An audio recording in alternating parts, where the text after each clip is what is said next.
Hey y'all, welcome back to the Propsmith. Now, today I'm going to be doing a video that has been requested several times, and I've been meaning to do it. Like, I even have a whole kit put together that I've had taped up, sitting in my work spot for quite some time actually, but it keeps getting put aside, and I keep getting distracted. But since it has been brought to my attention again, we are going to be doing it. This is my bow kit. Now, all this is it is a total of 5 feet of 1-inch PVC pipe that you will cut in half to have 2.5 feet for your arms. This is, I want to say, 1/2 inch PVC pipe, and you're gonna want I want to say that's a foot.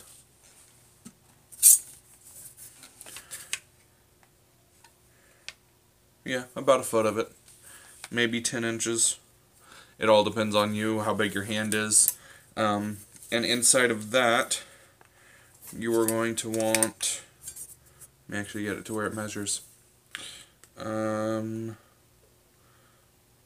Okay, so that's 6 inches, 3 inches on either side. Okay, so you're going to want a foot of, I'm going to say it's 3/4 inch PVC pipe. And then you're going to want 6 inches of 1/2 inch PVC pipe. So what this is all going to run together is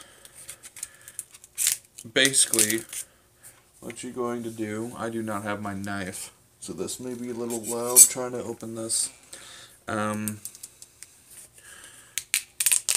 You know what? I'll get back to you guys here in a second. Alright, so we're back. I had to grab a knife. So, let's go ahead and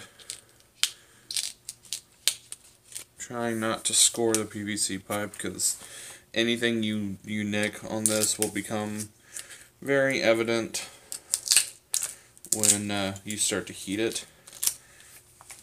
And we will be using a heat gun for this, and I will show you mine here in a moment.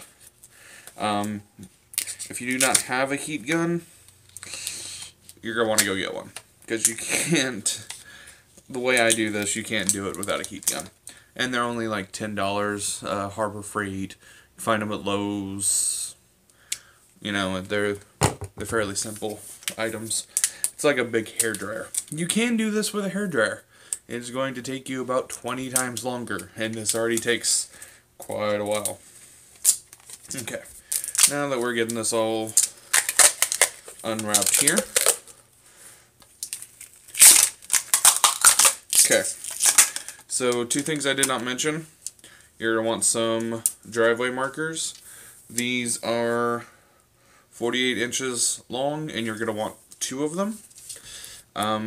Mostly because 2 is only what fits in the way I do it. If you're doing just out of one solid piece of pipe, you can get 1-inch PVC pipe, and I think you can fit 5 of them in 1 inch without any tapering or things like that. But I will get back to why we need these in a moment. So these are going to go to the side. Okay, these 2.5 feet each, 1-inch PVC pipe. So 5 feet total. It comes in either a 5 or 6 foot section at Lowe's. Very simple. It's like $3. Each of the driveway markers is going to run you about a couple bucks each. Usually when I pick them up in batches of 10. That way I can make bows. I've got some set aside to make arrows out of. You know, they're really easy fiberglass, fairly cheap fiberglass as well, and I use it to make in the cores of some of my weapons. Okay, now this is, I was right. Okay, so right here we have 3/4 inch PVC pipe, and as you can see, it's not exactly straight anymore. And what I've done is it takes on a gentle curve right here. Is I've heated this whole thing up. and I've taken a ½ inch or 6 inches of a ½ inch piece of PVC pipe, and I've stuck it in here and hammered it in. I mean, this is all super like it'll be hot, like you're gonna want gloves for it. But what you're gonna do is heat up this whole section and hammer in that ½ inch pipe until it sits directly in the middle. Now what that's going to do is create a nice solid handle for you. So when you're holding a bow, right here is going to be your handle. So you're going to hold it like this. From here down and here up are what's going to go into your inch PVC pipe. We're going to make a little arrow rest right here. But the reason why we reinforce the middle of this is because with the arms on both upper and lower right here, this becomes the weakest point. So if you're drawing back and you see like it's got its arms on and you're drawing back, all the force is going to be pulled here. Like it's going to pull this way, and it's going to find the easiest point to break. The easiest point is going to be directly in the middle. So what you do is you reinforce that with another pipe. Like, you can hear the difference. I don't know if you can hear the difference, but I can hear the difference between that and that. So let's see if you can see in there. It's got another pipe on the inside. And then what I do is, these have these little rubber caps on them. You can take them off, leave them on. I take them off because they're great stabbing tips.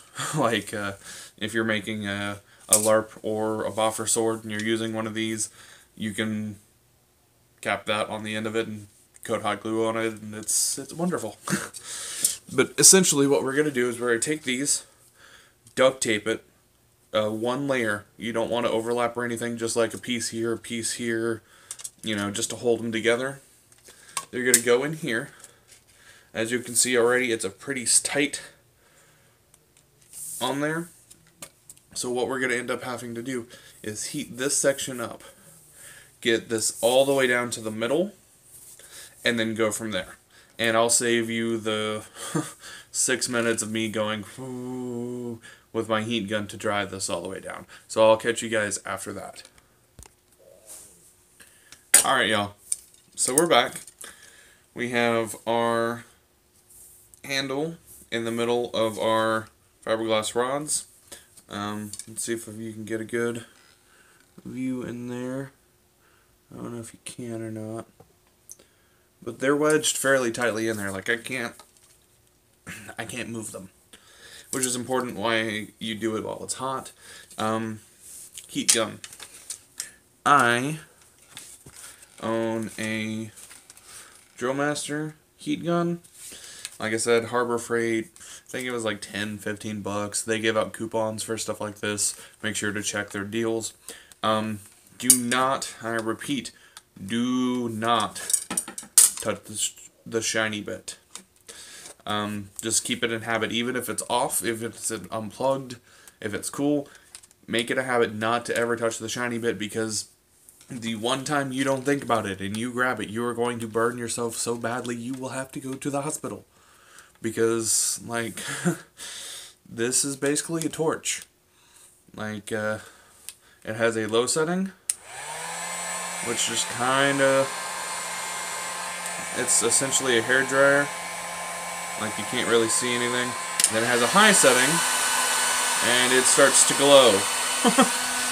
So, yeah, those are coils in there like you'd find in your toaster. You wouldn't stick your hand in your toaster. Don't mess with this. Also, do not set it on carpet after it has been done, after it has been on, because it will set your carpet on fire. So what I do is I set it on one of my boards I have down here. Now, we are about halfway done with this, so we're going to take this and one of your arms of 1-inch PVC pipe, 2.5 feet. This one's kind of sticky because I had tape on it. But what I'm going to do now is essentially line up where that Sharpie mark is which is 3 inches, and make a mark.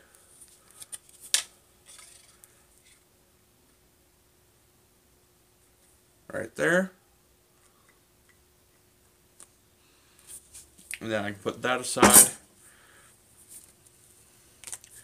Take this mark.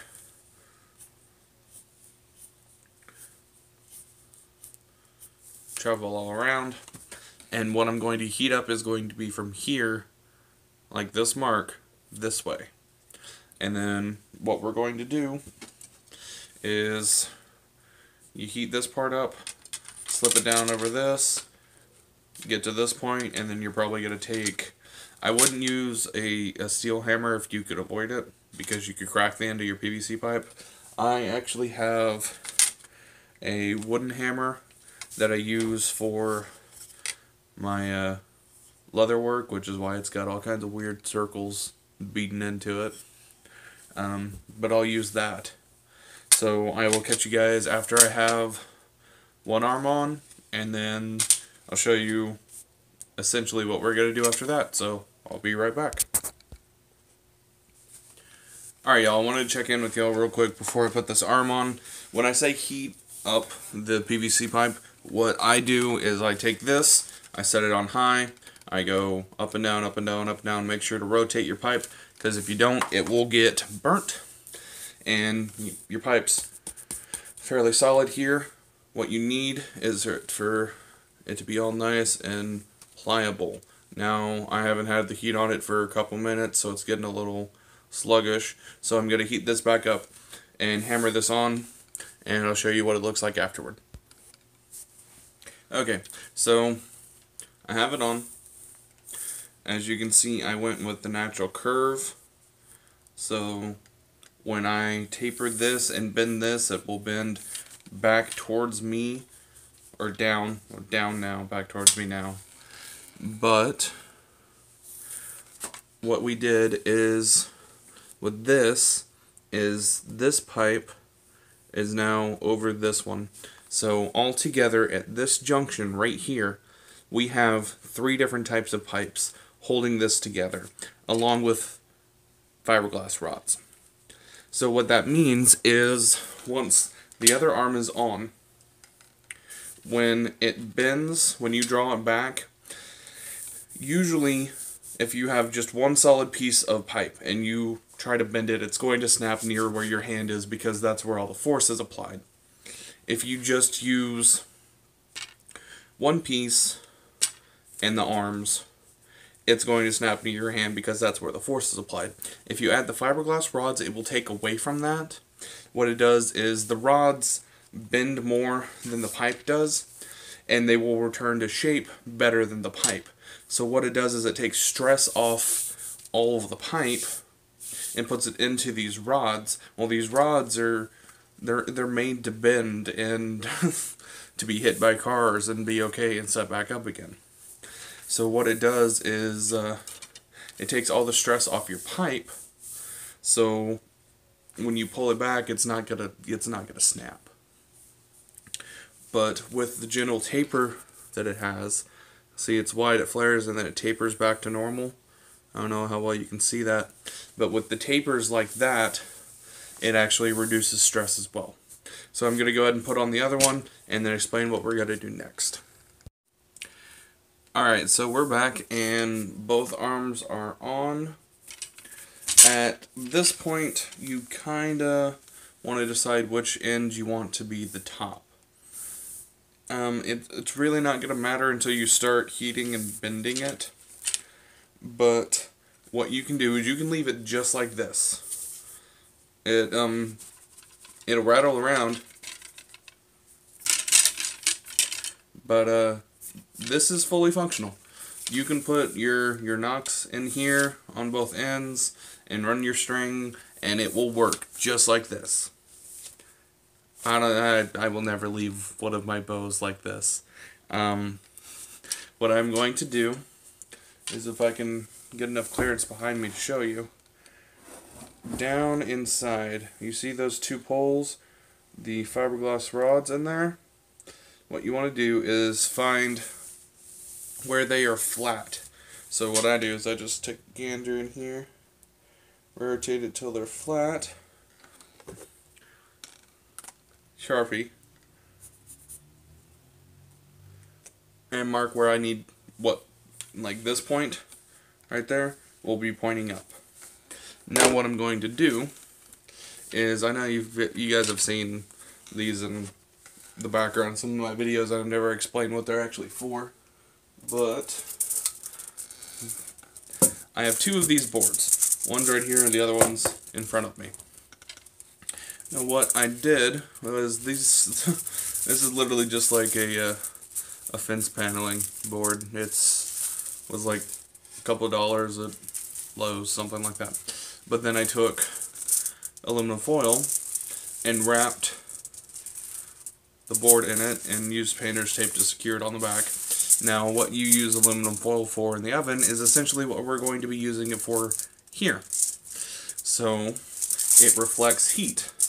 So this one will sit flat.